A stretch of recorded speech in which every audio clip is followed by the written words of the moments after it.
destaques da semana entre os julgamentos do plenário do Supremo Tribunal Federal. É claro que você confere aqui na TV Justiça. É o Plenárias que está começando agora.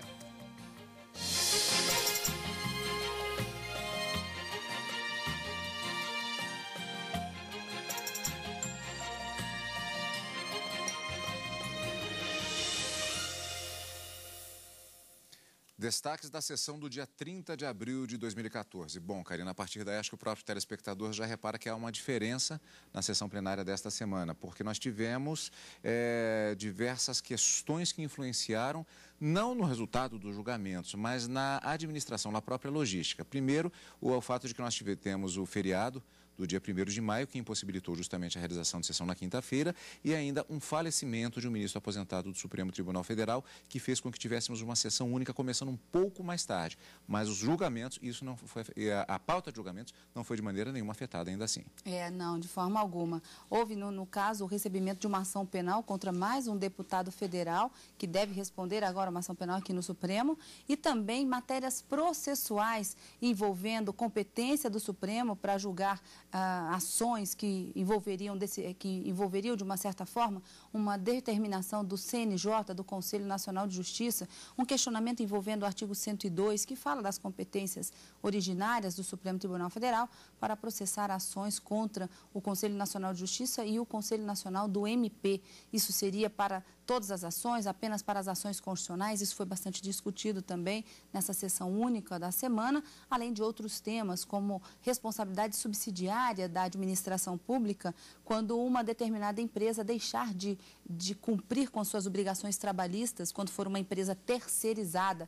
Havia uma alegação, no julgamento de que uma decisão proferida pelo Supremo Tribunal Federal em ação direta de constitucionalidade, a de número 16, teria sido violada e, portanto, havia essa reclamação justamente para tentar derrubar uma decisão do TRT que, de uma certa forma, imputava à administração pública essa responsabilidade subsidiária. E aí nós veremos nesse programa qual foi a decisão dos ministros acerca dessa responsabilidade e alguns outros temas também envolvendo muitas listas, tanto da presidência como de outros ministros, como normalmente ao término das sessões acontece. Então, não obstante nós tivemos na quarta-feira uma sessão única, começando um pouco mais, num horário um pouquinho mais avançado, o resultado foi bastante proveitoso. E sobre essa questão também do falecimento de um antigo componente do Supremo Tribunal Federal, o ministro Aldir Passarinho, ministro aposentado do Supremo Tribunal Federal, ainda nesta edição nós vamos saber mais detalhes a respeito deste fato. Primeiro, vamos à sessão plenária da quarta-feira. Ministro Gilmar Mendes pede vista de julgamento de agravo regimental proposto pelo Estado de Rondônia, que não concorda com a decisão do Tribunal Regional Federal que obriga o Estado a pagar verbas trabalhistas de uma empresa terceirizada que não honrou com os compromissos. Em outro caso, os ministros aceitaram denúncia contra o deputado federal pelo Mato Grosso, Eliene José de Lima. Repetindo o nome, Eliene José de Lima. Ele é acusado de desviar verbas públicas quando exercia o cargo de deputado estadual. O Ministério Público Federal ofereceu denúncia e os ministros do Supremo analisaram o caso do deputado federal Eliene José de Lima, à época deputado estadual de Mato Grosso, acusado da prática de crimes de peculato e lavagem de dinheiro. Conforme denúncia do Ministério Público, em dezembro do ano 2000, o parlamentar foi beneficiado de forma ilícita com recursos públicos do Estado, ao sacar na boca do caixa um cheque no valor de R$60 mil. O Procurador-Geral da República relatou que naquela ocasião o presidente e o vice da Assembleia Legislativa do Estado emitiram cheques no valor de R$77 mil endossados à empresa Confiança Factoring, que na sequência emitiu um cheque de R$60 mil em favor do denunciado José Eliene de Lima. A prova é documental, contábil, foi rastreado indícios suficientes da prática do delito de peculato e lavagem de dinheiro, aptos a autorizar o início da ação penal, de modo a que se possa, em instrução ampla e assegurado amplo direito de defesa e o acusatório, demonstrar com efetividade a prática dos ilícitos imputados. O advogado de defesa alegou que na denúncia não foi esclarecida a origem ilícita do dinheiro. Não se discute aqui responsabilidade de presidente da Assembleia Legislativa e nem de outros deputados. Mas, como advogado de ambos, posso afirmar que até hoje, passados 14 anos dos fatos, não há sequer uma condenação de natureza penal contra qualquer um deles. Há recebimentos de denúncia, de fato há, mas condenação inexiste até o presente momento. O ministro relator Luiz Roberto Barroso destacou que os indícios trazidos na denúncia são consistentes e que ficou demonstrada a formação de uma triangulação financeira no caso. Ele votou pelo recebimento da denúncia. Há elementos suficientes para indicar a materialidade delitiva e demonstrar os indícios de autoria por parte do acusado Eliene José de Lima. A corte recebeu a denúncia por unanimidade. Os ministros analisaram também um recurso em uma ação proposta pelo Estado de Rondônia contra uma decisão do Tribunal Regional do Trabalho que determinava que o Estado pagasse verbas trabalhistas de uma empresa terceirizada que estava inadimplente com seus compromissos. Segundo o Estado de Rondônia, o caso já havia sido analisado pelo Supremo Tribunal Federal, no sentido de que apenas o inadimplemento não justificaria a condenação ao pagamento. Em sessão anterior, o presidente do Supremo, ministro Joaquim Barbosa, havia pedido vista.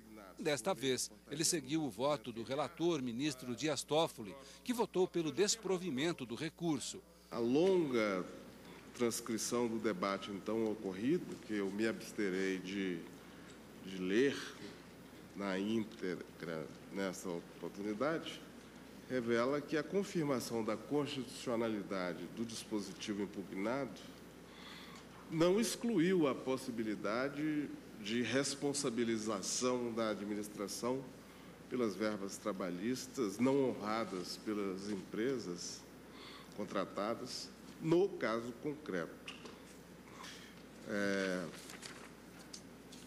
E esta é a situação do caso em análise, segundo o voto do relator, ministro Dias Toffoli. Eu concluí o voto assim. Assim, de acordo com o decidido na ADC 16, a culpa do ente público pode decorrer da ausência de fiscalização da empresa contratada. No presente caso, o voto do relator identificou no acórdão reclamado a presença de análise da questão jurídica relativa à responsabilidade do Estado de Rondônia. Transcrevi passagem do acórdão e concluí. Nota-se no trecho destacado os exatos contornos da responsabilidade reconhecida, ou seja, a administração do Estado não condicionava o pagamento das parcelas devidas à comprovação pelo contratado do efetivo pagamento do pessoal terceirizado.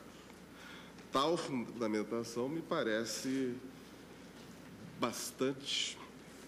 suficiente para afastar, no caso concreto, qualquer ofensa ao acórdão proferido na ADC 16, razão pela qual eu acompanho o relator pelo desprovimento do recurso. Ao relator e a Vossa Excelência para divergir.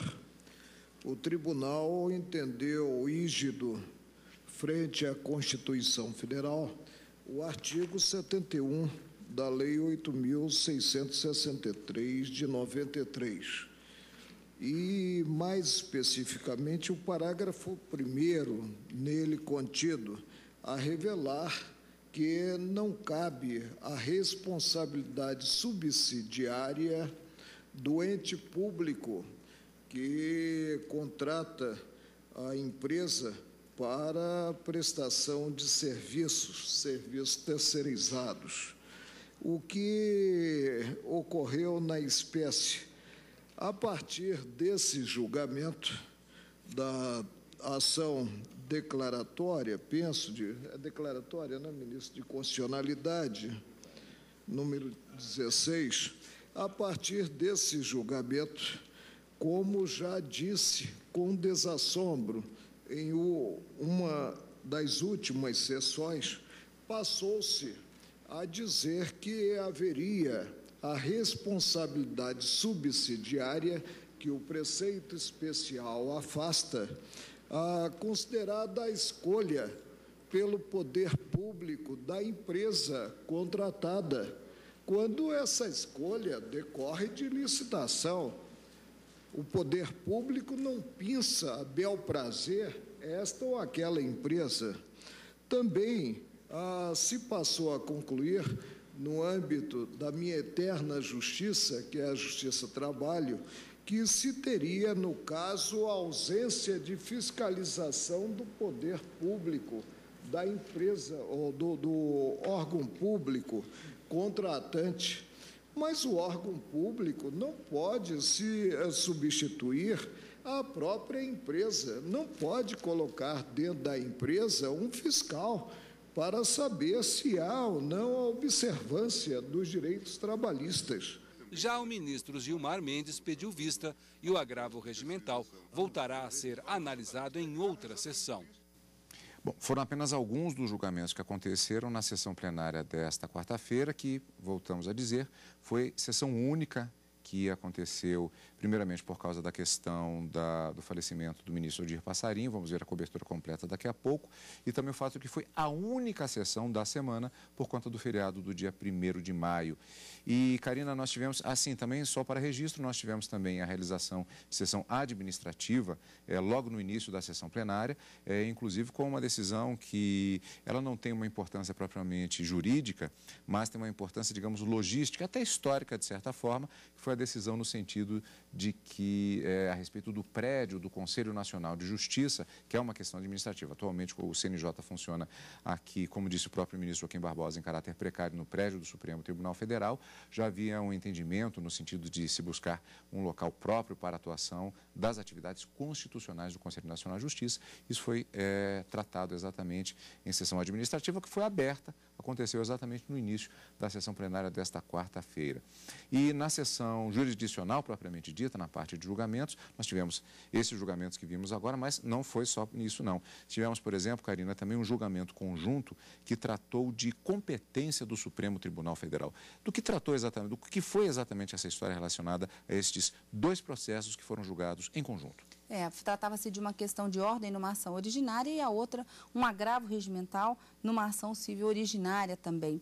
Nenhuma dessas ações, que era da relatoria do ministro Marco Aurélio, por exemplo, e que o pano de fundo acaba sendo o mesmo do outro agravo regimental, que era da relatoria do ministro Teori Zavascki, no caso do processo do ministro Marco Aurélio, tratava-se de um magistrado que teria sido determinada pelo Tribunal Regional do Trabalho que os descontos sobre adicionais por tempo de serviço que foram incorporados aos seus subsídios nos anos de 2005 e no período de 2005 e maio de 2006 deveriam ser devolvidos. Essa parcela deveria ser devolvida e, inclusive, essa decisão teria sido confirmada, inclusive, pelo Conselho Nacional de Justiça. Nessa ação originária que propôs aqui no Supremo Tribunal Federal, um dos argumentos é de que ele não teria participado desse procedimento administrativo ocorrido aqui no CNJ e que essa decisão violaria o seu direito de propriedade e, inclusive, um cerceamento dos seus bens sem o devido processo legal, já que ele não teria participado do procedimento. E busca, nessa ação originária, proposta aqui no Supremo, à luz do que determina a Constituição, no seu artigo 102, inciso 1, a linha R, que fala: compete ao Supremo Tribunal Federal processar e julgar originariamente as decisões do Conselho Nacional de Justiça, toda aquela circunstância, né, que feriram as decisões proferidas pelo CNJ e também pelo Conselho Nacional do Ministério Público. Os ministros, a questão aqui era saber se o Supremo Tribunal Federal tinha competência para julgar essa ação originária ou se seria da competência da Justiça Federal lá do Estado de Minas Gerais, aonde inicialmente a ação originária foi proposta. Mas o juiz federal entendeu que, por conta dessa linha R do artigo 102, inciso 1, deveria o processo vir para o Supremo Tribunal Federal. E o que os ministros acabaram decidindo tanto nessa questão de ordem da ação originária, como no outro agravo, é que a competência do Supremo nessas ações originárias não se mantém e que, portanto, a Constituição deve ser interpretada de forma sistemática e, com isso, determinou que os autos retornassem à vara de origem, então volta para a Justiça Federal para que haja esse processamento. Me lembro até do ministro Euri Zavascki, durante o julgamento, ter dito que aquela competência se justificaria apenas quando se tratassem de ações constitucionais, como, por exemplo, mandados de segurança contra decisões proferidas pelo CNJ, enfim, essa ação originária, portanto, não continua no Supremo, deve retornar à vara de origem por não atender a essa competência, deve ser interpretada essa competência de uma forma mais restritiva, na verdade, de forma sistemática, segundo as palavras do ministro Marco Aurélio Mello. E com isso, acabou se decidindo, na verdade, nós não tivemos, não houve uma decisão efetivamente tomada no conjunto dos ministros que estavam presentes. O ministro Marco Aurélio votou, o ministro Euri Zavascki votou nesse sentido, mas houve um pedido, vejo nas minhas anotações, houve um pedido de vista do ministro Dias Toffoli, que se comprometeu em trazer a matéria numa próxima assentada, num período não muito distante. Então, houve essa discussão, mas nós já temos 2 votos no mesmo sentido, já que 2 relatores para 2 casos semelhantes e posições convergentes. Vamos aguardar agora o voto do ministro Dias Toffoli. Aliás, como vimos na reportagem do Adilson Mastelari, foi uma situação semelhante que aconteceu do ponto de vista da distribuição de votos. Nós tivemos o voto do ministro Joaquim Barbosa, que acompanhou o ministro relator Dias Toffoli, que já havia se manifestado anteriormente. Foi um voto visto apresentado na tarde desta quarta-feira. Nós tivemos, logo na sequência, o ministro Marco Aurélio manifestando divergência e houve um grande debate também pelos ministros, já adiantando-se um pouco as posições. O próprio ministro Gilmar Mendes chegou a se pronunciar naquele processo, mas pediu vista. Na verdade, já vemos que há posições diferenciadas que serão debatidas em uma próxima sessão plenária do Supremo Tribunal Federal. Karina, gostaria de voltar também naquele primeiro processo que vimos de relatoria do ministro Roberto Barroso. É uma questão que nós falamos sempre aqui, mas eu gosto de salientá-la porque às vezes os telespectadores perguntam: mas escuta, um determinado parlamentar ou senador ou alguém de que haja competência por parte do Supremo Tribunal Federal de julgá-lo no caso de inquérito e ação penal, mas ele não foi julgado culpado? Nós tivemos um inquérito, portanto, houve a aceitação da denúncia, ainda não é o julgamento final. Só para a gente rebater mais um pouquinho essa questão, Karina. O nome que se dá aqui na classificação dessa denúncia, quando chega aqui no Supremo, é o inquérito, que vai ser analisado pelos ministros para saber se estão presentes elementos de informação, indícios suficientes de autoria e de realização do crime, o que a gente chama de autoria e materialidade da realização daquele crime, suficientes para dar início a uma ação penal. Então, isso não significa que os ministros entenderam que todos aqueles elementos de informação que constavam, que vieram acompanhando a denúncia, são suficientes para condenar. Não. Durante o processamento dessa ação penal aqui no Supremo, que a gente chama de instrução processual penal, as partes serão ouvidas, novas testemunhas também poderão ser arroladas. Então, para formar a convicção do juiz que vai decidir se absolve ou se condena todos aqueles indiciados, se vai haver ou não também o desmembramento do processo, porque nós temos um parlamentar federal envolvido e, por isso, a competência do Supremo para processar e julgar essa ação penal, mas tem também outros envolvidos que não são parlamentares e não possuem essa chamada prerrogativa de foro em razão da função. Então, os ministros também deverão se debruçar sobre essa questão, mas isso ao longo da instrução processual penal. Vamos aguardar, portanto, essa tramitação e, enquanto o parlamentar for detentor da função, o processo continua aqui no Supremo.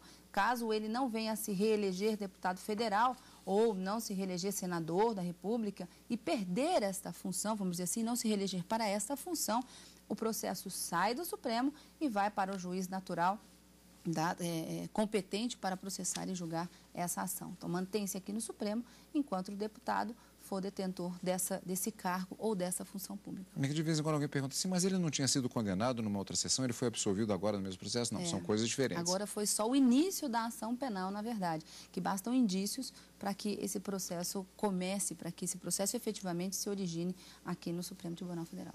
Bom, Karina, em uma nota triste, na verdade, da semana, com repercussão no meio jurídico, foi exatamente a morte do ministro Aldir Passarinho. Foi enterrado na tarde desta última quarta-feira, no cemitério Campo da Esperança, aqui em Brasília, o corpo do ministro aposentado do Supremo Tribunal Federal. Ele morreu esta semana aos 93 anos. O velório foi realizado no Salão Branco da Suprema Corte. Durante toda a manhã, familiares, amigos e autoridades passaram pelo Salão Branco do Supremo Tribunal Federal para se despedir do ministro aposentado Aldir Passarinho. A todo momento, coroas de flores chegavam ao velório, algumas de amigos que não puderam comparecer. Os familiares permaneceram ao lado do corpo.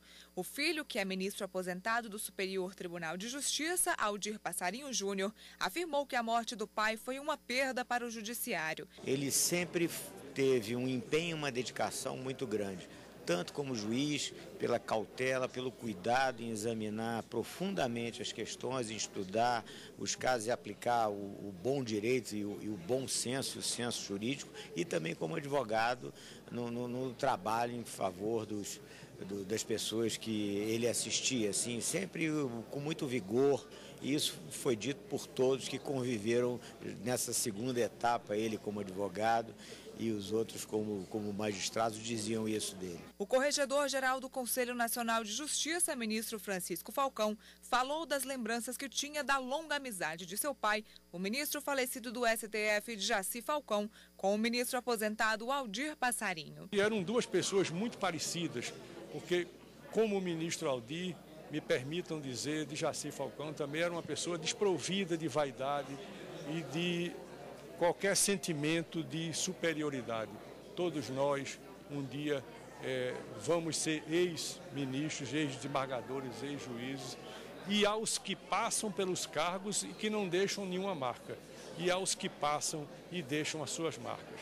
E o ministro Aldir deixou essa marca e esse exemplo para o Judiciário e para o Brasil. No velório, o ex-procurador-geral da República, Roberto Gurgel, fez questão de ressaltar as várias qualidades do ministro aposentado Aldir Passarinho. Quando lembro do ministro Aldir Passarinho, lembro, por exemplo, da sua cordialidade, daquele sorriso com que ele sempre se dirigia às pessoas, sempre com muita atenção, com muita consideração, e era, enfim, um magistrado exemplar e um ser humano excepcional. Deixa uma saudade imensa e deixa o nosso sistema de justiça, sem dúvida alguma, mais pobre. Alguns ministros aposentados também estiveram presentes e destacaram a importância de Aldir Passarinho para o judiciário brasileiro. Entregou-se à advocacia com ardor e o entusiasmo que poucos jovens conseguem manter. Ele foi um homem honesto, independente, competente, atualizado, cordato. Olha, eu diria, já num plano pessoal, que o ministro Aldir Passarinho foi um homem fundamentalmente bom. Ele foi um homem relevantíssimo como ministro do Supremo, foi um dos melhores ministros que o Supremo teve, mas ele também foi um homem importante nas relações pessoais. Um homem muito querido, um homem de uma generosidade muito grande. Ele era, fundamentalmente, um homem solidário. O ministro Aldir Passarinho foi indicado para o Supremo Tribunal Federal em 1982 e chegou a ser presidente da Corte. Vamos conferir agora a biografia do ministro. Nascido em Floriano, no estado do Piauí, em 21 de abril de 1921, Aldir Guimarães Passarinho cursou Direito na Universidade Estadual do Rio de Janeiro e foi na capital fluminense onde começou a exercer a advocacia. Aprovado em primeiro lugar, se tornou inspetor federal de seguros. Assumiu em setembro de 1964 a terceira subchefia do Gabinete Civil da Presidência da República. Tornou-se juiz federal em março de 1967. Em 1974, ele passou a integrar o Tribunal Federal de Recursos, que depois mudou de nome para Superior Tribunal de Justiça. 8 anos depois, foi nomeado pelo então presidente da República, João Figueiredo, ministro do Supremo Tribunal Federal. Em 1991, foi eleito presidente do STF e deixou o cargo meses depois em razão da aposentadoria compulsória. E o plenário do Tribunal Superior Eleitoral também prestou homenagens ao ministro aposentado Aldir Passarinho na sessão desta terça-feira.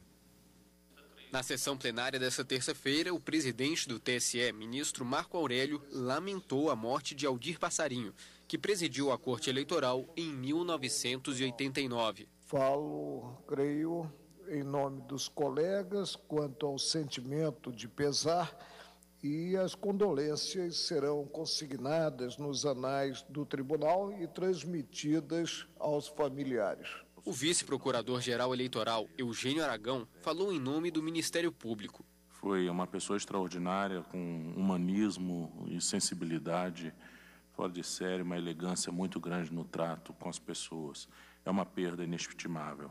A classe dos advogados foi representada por Sérgio Silveira Banhos, presidente do Conselho Fiscal do Instituto Brasileiro de Direito Eleitoral. Todos nós nutrimos admiração e carinho pelo ministro Passarinho. Para nós é motivo, todos os advogados, de muita tristeza. Em 2013, Aldir Passarinho participou do programa Memórias da Democracia, que entrevistava ex-presidentes do Tribunal Superior Eleitoral. O ambiente de trabalho lá do tribunal sempre foi excelente, sempre foi muito bom. E isso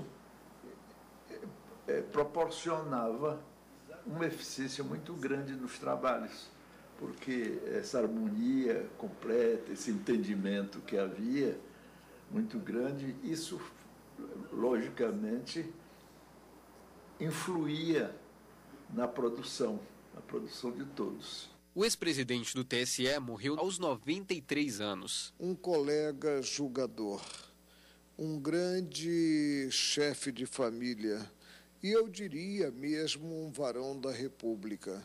A trajetória judicante de juiz do ministro Aldir Passarinho é alvo de homenagens e será sempre alvo de homenagens.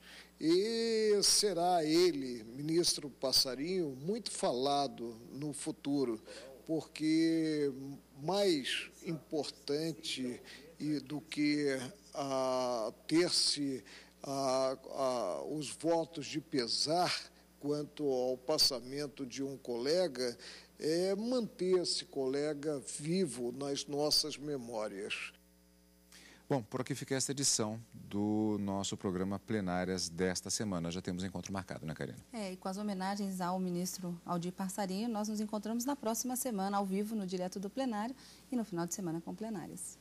Obrigado pela companhia, como sempre, e continue conosco aqui, na TV Justiça.